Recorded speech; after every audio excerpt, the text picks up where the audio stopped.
فرزند زہرا یہ حالات برے ہیں۔ کاشانۂ بصیرت ایک ایسا مکمل یوٹیوب چینل جس پر محروم بصارت کے لیے بالخصوص اور تمام افراد کے لیے بالعموم سینکڑوں کی تعداد میں اسلامی کتب دستیاب ہیں۔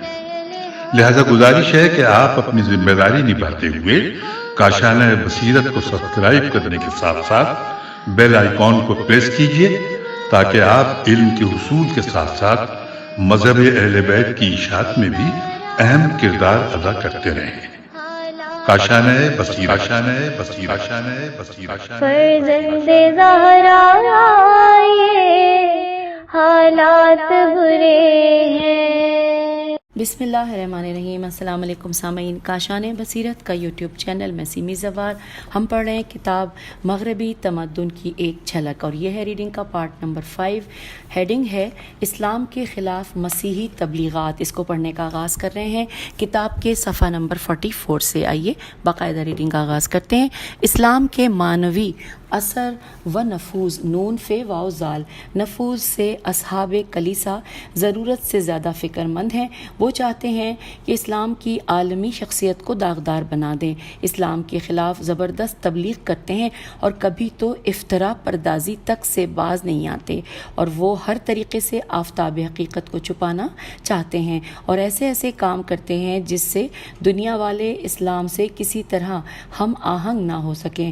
بطور نمونہ ملاحظہ فرمائیے انورٹڈ کاما، ایک رات ٹیلی ویژن سے اسلامی حکومت یمن کے حالات، وہاں کی مساجد کی طرز تعمیر، نماز و دیگر عبادات اسلامی کی ادائیگی کے طریقے دکھائے جا رہے تھے، اور ٹیلی ویژن سرزمین یمن کے باشندوں کی محرومیت کا تفصیل سے ذکر کرتے کرتے اسلام کی طرف متوجہ ہوا اور اسلام پر رقیق رے کاف یہ کاف رقیق قسم کے حملے شروع کر دیے کہ اس ملک کی ترقی میں سب سے زیادہ روڑا اسلام ہے، اور اسلام نے مسلمانوں کے قافلہ تمدن کو 200 سال پیچھے کر دیا ہے۔ ابتدائی مراحل میں توقف، عقب نشینی، یہ اسلام کا پروگرام ہے۔ آج کی دنیا میں پیدا ہونے والے مختلف انقلابات سے محرومی اسلام کی پیروی اور اس کے دستور کی پابندی کی وجہ سے ہے۔ Inverted comma close. ذرا آپ غور کریں، اس قسم کی زہریلی تبلیغ جب یورپ والوں کے سامنے کی جائے گی تو مسلمانوں کے اعتقادی مسائل سے ناواقف ہیں، اور اگر ان کے معلومات میں ہیں اور ان کو کچھ معلومات ہیں بھی تو بالکل غلط سلط، تو اس تبلیغ کا اثر ان کے ذہنوں پر کیا پڑے گا، اور اسلام کے بارے میں جس کا انہوں نے مطالعہ ہی نہیں کیا ہے ان کے خیالات کیسے ہوں گے؟ کیا اس قسم کے حق کشی نوع بشر کے ساتھ خیانت کے علاوہ کچھ اور ہے؟ یہاں پر یہ سوال ہے۔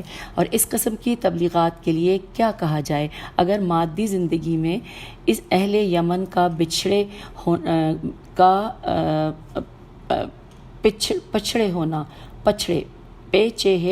بڑھیے ہونا مذہب کی بنا پر ہے، تو پھر جنوب اٹلی کے لوگوں کا جہاں پر پوپ کی حکمرانی ہے جدید تمدن سے بہرہ مند ہونا کس وجہ سے ہے؟ اور آخر وہ لوگ انتہائی فقر و فاقے کی زندگی کیوں بسر کر رہے ہیں اور اپنی حیات چند روزہ کی بقا کے لیے پڑوس کے دوسرے ملکوں میں جا کر محنت و مزدوری کرنے پر کیوں مجبور ہیں؟ اور یونان والے جو یورپی ہیں اور غیر مسلمان ہیں وہ بہت سے اسلامی ملکوں سے زندگی کی دوڑ میں کیوں پیچھے ہیں؟ حالانکہ یونان عیسائیت کی پیدائش سے پہلے زندگی کی دوڑ میں سب سے آگے تھا، لیکن جس دین سے اس نے عیسائی مذہب قبول کیا، جس دن سے اس نے عیسائی مذہب قبول کیا، زندگی کی دوڑ میں عقب سے عقب تر ہوتا چلا گیا۔ عین قاف بے، عقب بھی کہہ سکتے ہیں لیکن عقب ہے میرے خیال سے، عقب سے عقب تر ہوتا چلا گیا، یہاں تک کہ پھر عظیم عثمانی سلطنت کے زیر پرچم آئے۔ اگر اسلام پسماندہ ہونے کا سبب ہے تو پھر ایشیا کے بعض ملکوں کے غیر مسلم اسلامی ممالک سے کہیں زیادہ خراب حالات میں کیوں زندگی بسر کر رہے ہیں؟ دوبارہ پڑھتے ہیں کہ اگر اسلام ہی پسماندہ ہونے کا سبب ہے تو پھر ایشیا کے بعض ملکوں کے غیر مسلم اسلامی ممالک سے کہیں زیادہ خراب حالت میں کیوں زندگی بسر کر رہے ہیں؟ حالانکہ بہت سی جگہوں پر مثلاً بوسنیا میں مسلمان کیتھولک اور آرتھوڈاکس لوگوں سے بہت سے لحاظ سے برتری رکھتے ہیں۔ روس کے بہت سے مسلمان اپنے پڑوسی ملکوں کے غیر مسلمانوں سے اب اگر بہتر زندگی نہیں بسر کر رہے ہیں تو کسی سے کم بھی نہیں ہے۔ چین کے مسلمان بدھ بے واؤ دال ہے بدھ مذہب پر برتری رکھتے ہیں۔ اصل قصہ یہ ہے کہ مغربی ممالک کے تبلیغی ادارے زیادہ تر حقائق کو برعکس بیان کرتے ہیں اور بے بنیاد چیزیں ایسے لوگوں میں منتشر کرتے ہیں جو اسلام کے بارے میں معمولی واقفیت بھی نہیں رکھتے۔ یہ ساری بدماشیاں ارباب کلیسا کے اشاروں پر وابستگان کلیسا کرتے ہیں۔ عظیم مفکر و رائٹر محمد قطب لکھتے ہیں کہ ایک مغربی شخص سے مصر میں ایک مرتبہ کچھ دیر تک اسلام کے بارے میں گفتگو کا اتفاق ہوا۔ ہم پیج 46 پر آ گئے ہیں۔ گفتگو کا اتفاق ہوا، آخر میں اس نے کہا میں کیا بتاؤں، آپ جو چیزیں بیان کر رہے ہیں وہ ایک ناقابل انکار حقیقت ہے، لیکن میں اس دور میں اپنے کو آج کے تمدن سے محروم نہیں کر سکتا۔ مثلا میں ہوائی جہاز کا سفر کرنا چاہتا ہوں مگر آپ کا اسلام اس کی اجازت نہیں دیتا۔ آگے لکھا ہے مترجم، بریکٹ یہاں پہ کلوز ہوا، یہاں سے بریکٹ شروع ہوا تھا کہ جہاں پہ ابھی پڑھا ہے ہم نے کہ مگر آپ کا اسلام اس کی اجازت نہیں دیتا، مترجم بریکٹ کلوز۔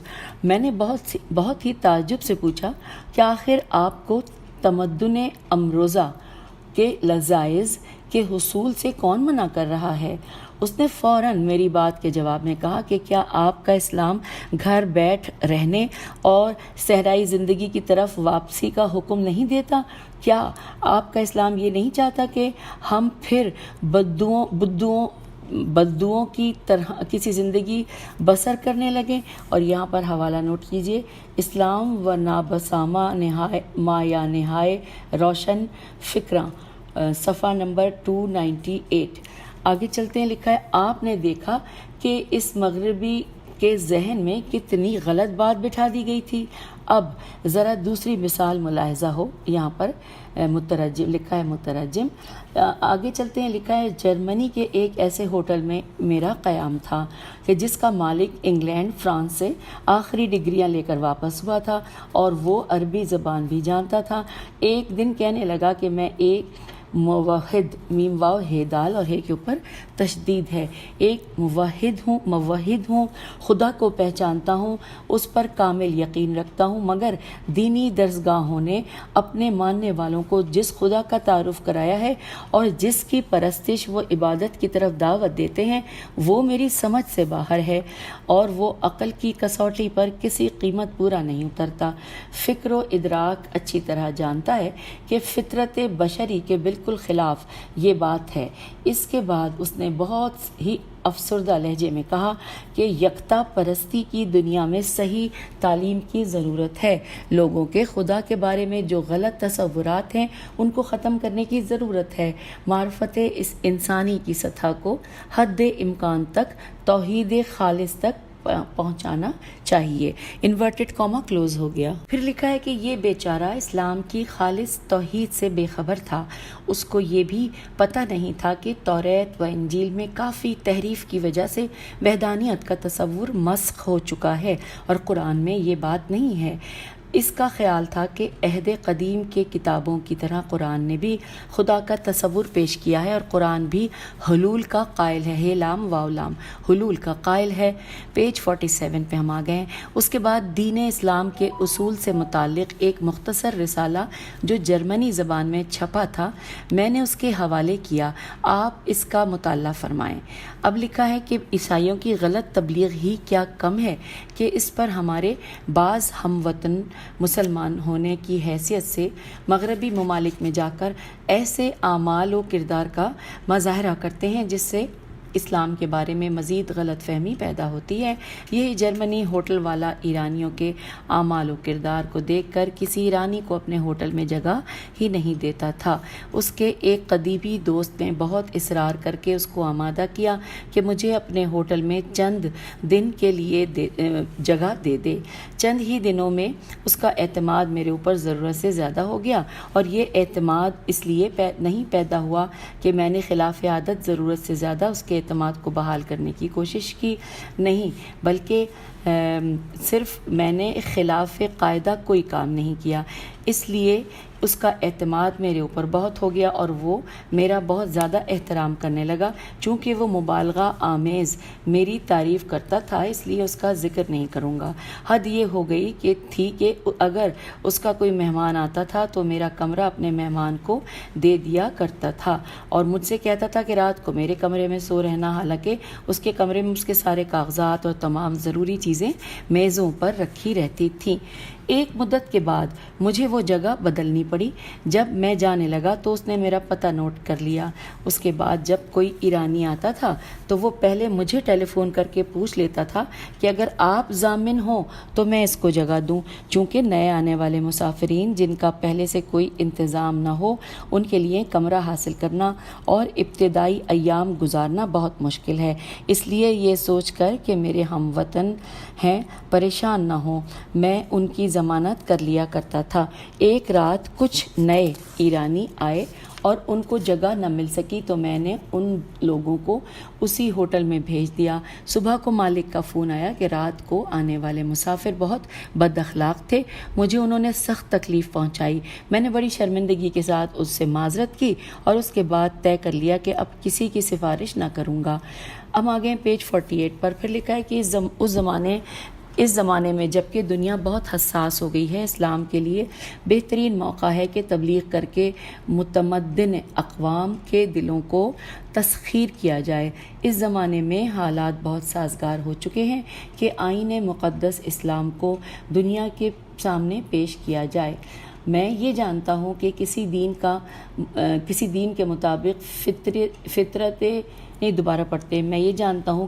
دین کے مطابق فطرت بشری ہونا خود اس کی نشر و اشاعت کا ضامن ہے، لیکن اس کے ساتھ جدید طرز تبلیغ اور صحیح نقشہ پیش کرنا بھی اشد ضروری ہے۔ مگر افسوس ہے کہ ہمارے یہاں ابھی تک قاعدے کی تبلیغ کا فقدان ہے۔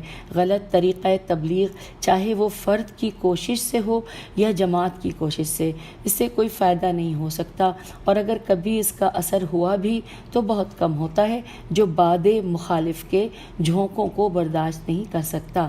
اسلام کے اندر حیرت انگیز پیش روی کی جو قوت چھپی ہے، اس سے اور جدید طریقہ ہائے تبلیغ کی اہمیت سے چشم پوشی کرنا ہمارے لیے بہت مضر ہے۔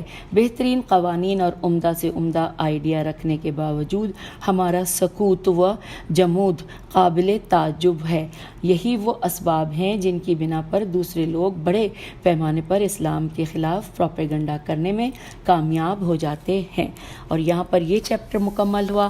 اگلا چیپٹر جس کا عنوان ہے مغربی دنیا کا اخلاق، یہ پڑھتے ہوئے ہم پیج 49 پر آ گئے ہیں۔ آئیے اس حوالے سے جانتے ہیں۔ لکھا ہے یورپین کی زندگی میں ایک مشینی زندگی ہو کر رہ گئی ہے۔ یورپینز کی زندگی ایک مشینی زندگی ہو کر رہ گئی ہے اور ایک ایسے جسم کی حرکت بن گئی ہے جس میں روح حیات نہ رہی ہو۔ مادی زندگی کے مختلف شعبوں میں ترقی کرنے کی وجہ سے متمدن انسان بہت سی مصیبتوں اور جھمیلوں سے چھٹکارا پا چکا ہے اور رفع و آسائش کی طرف بہت آگے بڑھ چکا ہے، لیکن اس کے باوجود روح مادیت نے تمام مظاہر حیات میں لوگوں کی توجہ کو بہت سے حقائق کی معرفت سے روک رکھا ہے، اور اسی وجہ سے اخلاقی و معنوی جہات طاق نسیاں کے سپرد ہو گئے۔ آج کا تمدن اپنے ہمراہ جو مصیبتیں اور ناگواریاں لے کر آیا ہے ان کو آنکھ بند کر کے قبول نہیں کیا جا سکتا۔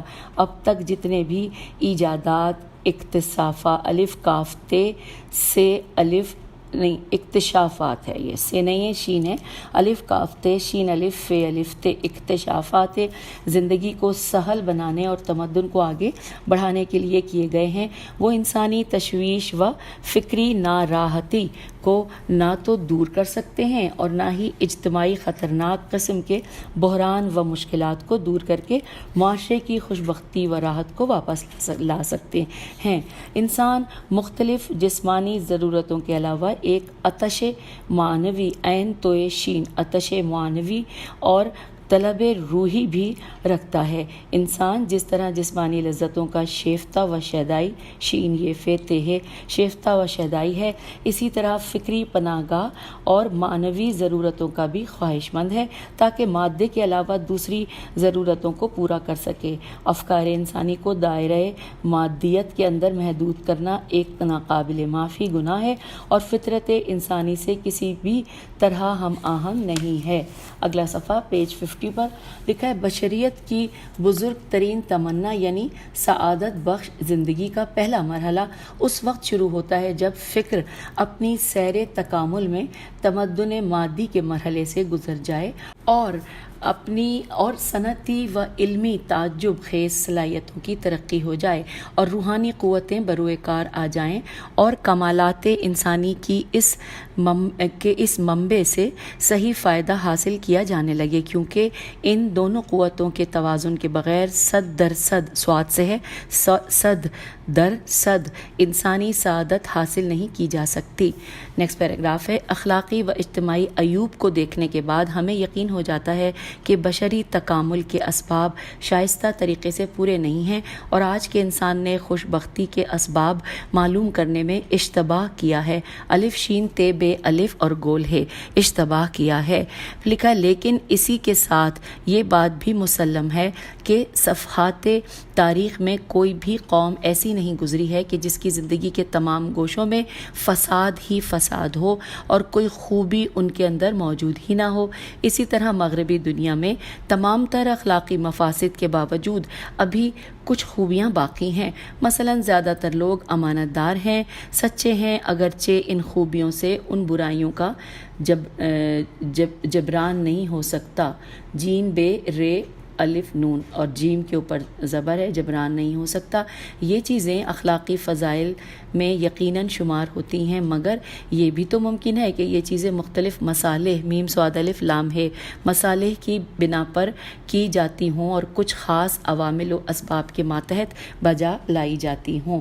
مغربی دنیا میں ان اخلاقی سرمایہ کو دین کا جزو نہیں سمجھا جاتا اور نہ ان کی بجاوری آسمانی قانون ہونے کی وجہ سے ہوتی ہے، اس لیے نہ تو ان کی کوئی قیمت ہے اور نہ کوئی معنویت ہے۔ یہ تو صرف حصول منفعت کی خاطر ان چیزوں کو کرتے ہیں۔ وہاں کے لوگ ان اخلاقیات کو مادی منفعت کے دریچے سے دیکھتے ہیں اور معاملات میں ترقی کا ذریعہ سمجھتے ہیں۔ اگر ان اخلاقیات اور مکارم اخلاق میں کوئی مادی منفعت نہ ہو تو پھر نہ ان کا کوئی اعتبار ہوگا نہ ان کی کوئی قیمت ہوگی۔ اس لیے تمام مغربی دنیا میں اخلاق کو حصول منفعت کا وسیلہ سمجھ کر برتا جاتا ہے اور عصمت و عفت کے معاملے میں تو مغرب نے حریم اخلاق سے بہت زیادہ تجاوز کر لیا ہے اور اس مسئلے میں تباہی اپنے درجہ کمال کو پہنچ چکی ہے۔ ابتدا میں ہر شخص اس بات پر یقین رکھتا تھا کہ عصمت ایک انمول موتی ہے، اس کا برباد ہو جانا اخلاقی تباہی ہے، لیکن رفتہ رفتہ یا تو یہ حقیقت فراموش کر دی گئی اور یا پھر گمراہ کرنے والوں نے اس کو ختم کر دیا۔ ہم پیج 51 پر آ گئے ہیں۔ اس دور میں پاک دامنی اپنی قدر و قیمت کھو بیٹھی ہے، گویا کہ صحن معاشرے سے دامن کش ہو چکی ہے، دامن کش ہو چکی ہے۔ ایک دوست نقل کر رہا تھا، جرمنی ریڈیو سے ایک دن ایک نوجوان عورت اپنی مشکل کو پیش کر کے اس کا حل چاہتی تھی۔ اس نے کہا کہ میں ایک ایسی لڑکی ہوں جس نے ایک جوان سے سال ہر سال محبت کی ہے، لیکن امتداد زمانہ الف میم تے دال الف دال امتداد زمانہ اور ہر وقت کی صحبت پے در پے محبت کرنے سے میری محبت میں کافی کمی آ چکی ہے۔ اب میں نے طے کر لیا ہے کہ کسی دوسرے جوان سے رابطہ و مہر و الفت قائم کروں گی؟ کیا میں اس نوجوان کو نہ کھوتے ہوئے دوسرے نوجوان سے محبت کے پینگ بڑھاؤں، یا اسی نوجوان پر اکتفا کروں اور دوسرے کا خیال اپنے دل و دماغ سے نکال دوں؟ رہبر نے جواب دیا کہ 28 سال سے پہلے تم ایک یا کئی سے تعلقات رکھ سکتی ہو، اس کی وجہ سے تم کو پریشان ہونے کی ضرورت نہیں ہے۔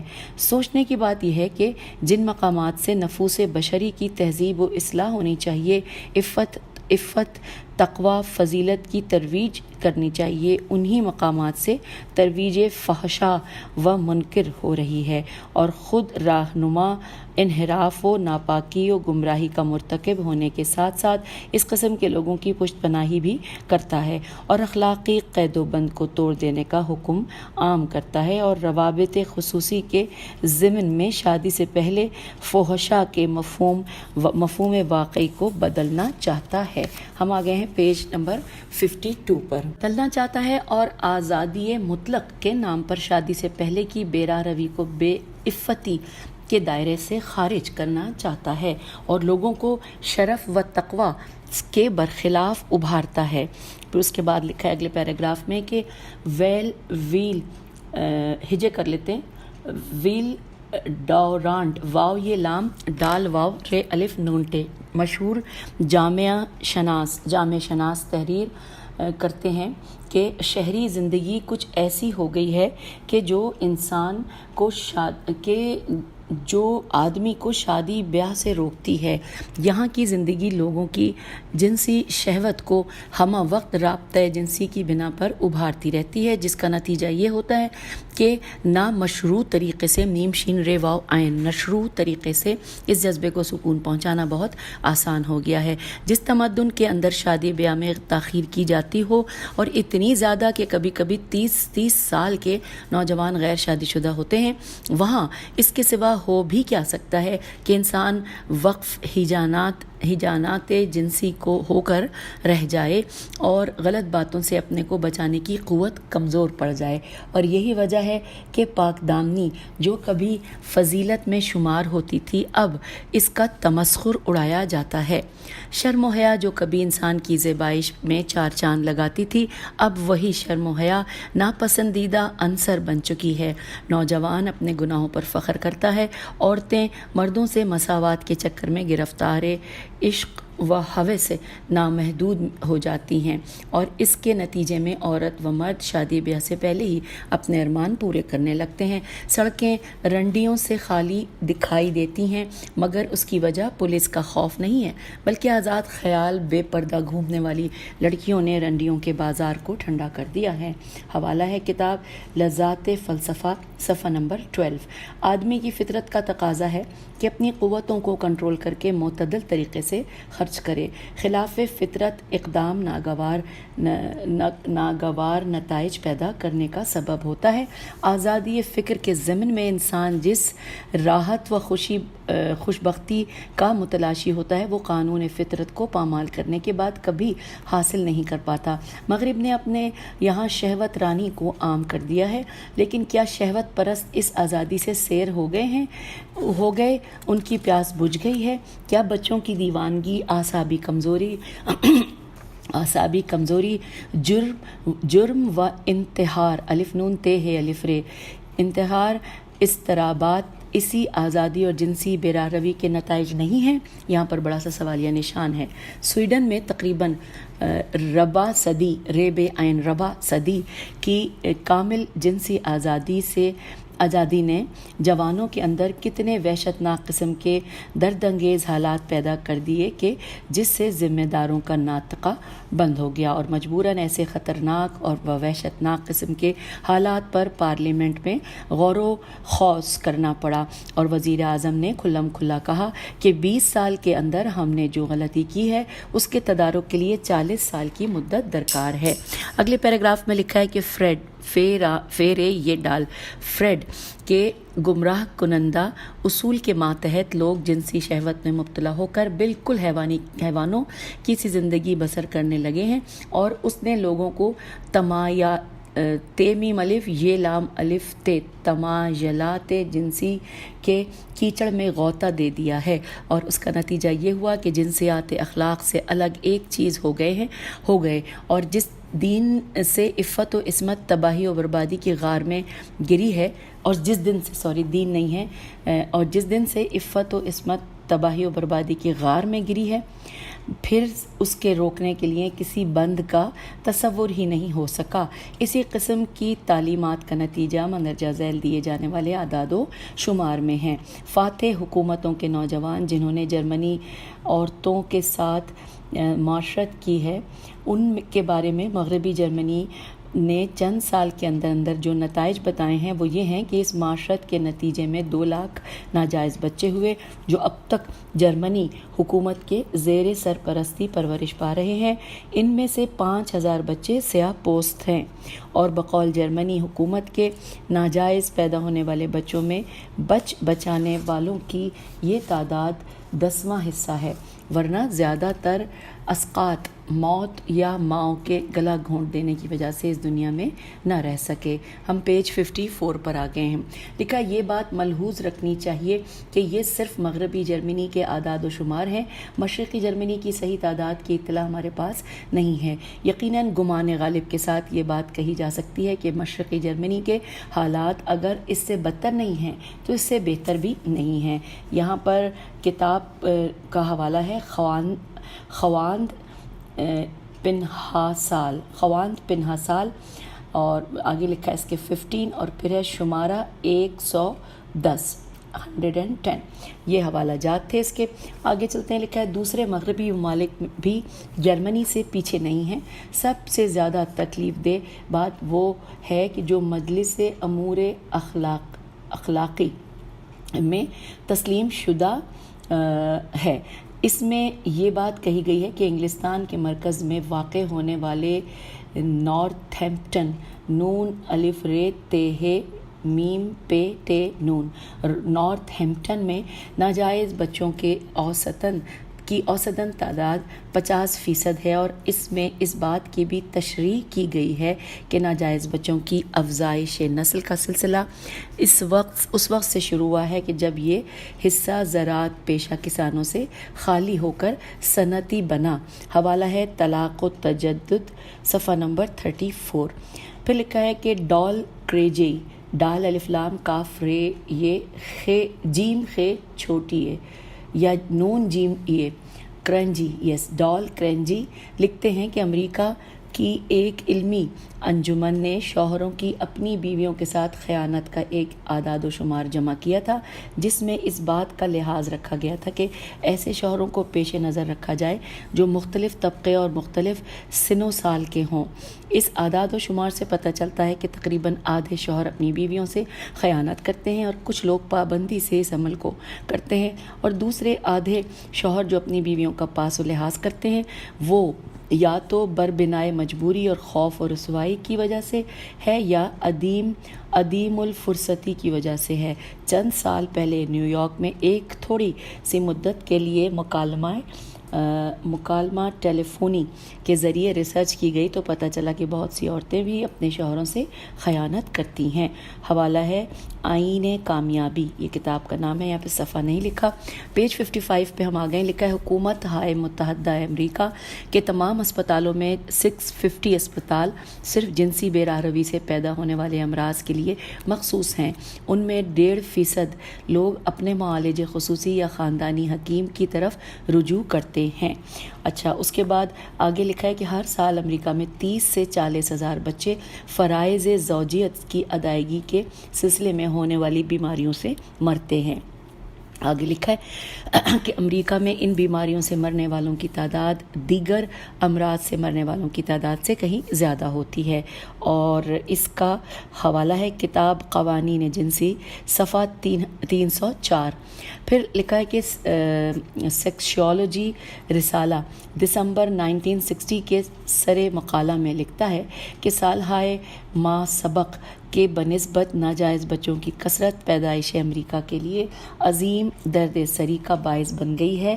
منتشر ہونے والے اعداد و شمار کے مطابق منتشر ہونے والے اعداد و شمار کے مطابق امریکہ میں 1957 عیسوی میں 2 لاکھ سے زیادہ ناجائز بچے پیدا ہوئے تھے اور گزشتہ 20 سال کے اندر ان میں 5% کا اضافہ ہو چکا ہے۔ کتاب کا حوالہ ہے اطلاعات شمارہ 10414۔ اچھا، اب آگے چلتے، لکھا ہے ریاست ہائے متحدہ امریکہ کے رسالے سیاہ و سفید کی سالانہ رپورٹ 1 ملین فقرے پر مشتمل ہے، جس میں 65% ناجائز آزادی وغیرہ سے متعلق ہے اور 50% ناکتحزہ لڑکیوں نون الف کاف تے ہے زال الف لڑکیوں سے متعلق ہے، اور حوالہ ہے سفید و سیاہ شمارہ اور 370 پیج ہے۔ پھر لکھا ہے کہ ڈاکٹر مولینز میم واو لام یہ نون زے مولینز جو لندن کے مغربی حصے میں مشغول طبابت ہے، وہ تحریر کرتے ہیں کہ انگریزوں کی کلیسا میں جانے والی ہر 5 لڑکیوں میں سے ایک موتی ہے۔ اچھا، اس میں مالا موتی میم الف لام ہے موتی ہے، میرے خیال ہے یہی ہے کیونکہ یہ مٹا وسا ہے۔ لندن میں ہر سال 50,000 بچے پیٹ سے گرائے جاتے ہیں، ہر 20 پیدا ہونے والے بچوں میں 1 ناجائز ہوتا ہے۔ اوضاع زندگی کے بہتر ہونے الف واو زواد الف عین زندگی کے بہتر ہونے کے باوجود ہر سال ناجائز بچوں کی تعداد میں اضافہ ہی ہو رہا ہے۔ ڈاکٹر مولینز کا خیال ہے کہ زیادہ تر ناجائز بچے عرفہ حال میں عرفہ حال گھروں میں پیدا ہوتے ہیں اور ان دوشیزاؤں کے ہاں ہوتے ہیں کہ جو دولت مند گھرانے کی فرد ہوتی ہیں۔ حوالہ ہے کیہان شمارہ 5356۔ اب ہم آگئے ہیں پیج 56 پر۔ یہ اعداد و شمار بتاتے ہیں کہ متمدن انسان غریزہ جنسی میں گرفتار ہو چکا ہے۔ اس کی ہوس رانی اس منزل پر پہنچ چکی ہے کہ خاندانوں میں جو نظم و ضبط ہونا چاہیے اور انسانی و اخلاقی قدر و قیمت جو ممکن طور پر ہونا چاہیے وہ سب فراموش ہو چکی ہیں، اور اس بیراہ روی کی اب کوئی حد ان کے لیے متعین نہیں رہی۔ تہران کے اخباروں میں چند سال پیشتر یہ خبر چھپی تھی کہ امریکہ کے صوبے اڈاہو اڈاہو میں کچھ لوگوں نے اپنی عورتوں کو 3 ہفتے کے لیے ادلا بدلی کر لی تھی اور ہر ایک نے اپنے دوسرے دوست کو بطور ہدیہ اپنی بیوی دی۔ اس واقعے پر امریکہ میں بڑا واویلا مچایا گیا۔ مجبوراً حکومت نے عفت عمومی کو مجروح کرنے اور اشاعت فحشاء کے جرم میں ان لوگوں کو عدالت میں کھینچ بلایا۔ یہ سارے خرافات لوگوں کی زندگی کے ایک شعبے میں یعنی جنسی مسائل میں ظاہر ہوتی ہیں۔ ہر مذہب و ملت میں بزرگان قوم کی روش اور مربیوں کے افکار و عقائد سے شخصی طرز فکر متاثر ہوا کرتا ہے۔